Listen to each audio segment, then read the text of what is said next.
پہلا کویشچن ہے، نماز میں اچانک کوئی لفظ کسی اور زبان کا نکل جائے جیسے اللہ توبہ، اللہ خیر، تو اس سے نماز پر فرق پڑتا ہے؟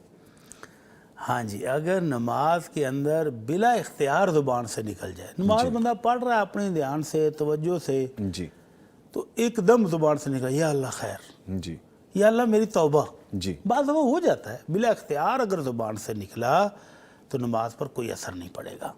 ٹھیک ہے، نبی کریم صلی اللہ علیہ وسلم نماز پڑھا رہے تھے تو ایک صحابی کو چھینک آ گئی، تو اس کی زبان سے بلا اختیار نکلا الحمدللہ حمدن کثیرا طیبا مبارکا فیہ مبارکا علیہ کما یحب ربنا ویرضا، لمبی دعا پڑھ دی۔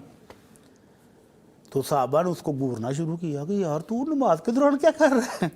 اب جب صحابہ نے اس کو گورا تو وہ زیادہ پریشان ہو گئے، کہتے ہائے میری ماں مر جائے، میں کیا کر کے بیٹھا یہ ہوں؟ بھی کہہ دیا اللہ اکبر، یہ بھی کیا بیٹھے؟ یہ بھی کہہ بیٹھے۔ تو نماز کے بعد اللہ کے نبی صلی اللہ علیہ وسلم، قربان جائیے معلم ہوتا ایسا، اللہ آپ نے پوچھا ابھی کس نے بات کی تھی؟ اب سب ڈر گئے، سہم گئے، کوئی نہیں بولا۔ آپ نے دوبارہ پوچھا، تیسری بار پوچھا، بھائی کون باتیں کر رہا تھا؟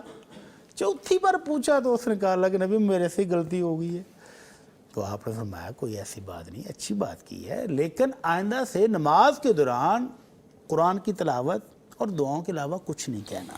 ٹھیک ہے، تو یہ اللہ کی حمد و ثنا بیان کی ہے۔ اس کو تو میں نے دیکھا کہ 40 کے قریب فرشتے دوڑ رہے تھے کہ یہ کلمات پہلے لے کر اللہ کے ہاں حاضر کون ہوتا ہے۔ اللہ ایسے شاندار کلمات تم نے کہے۔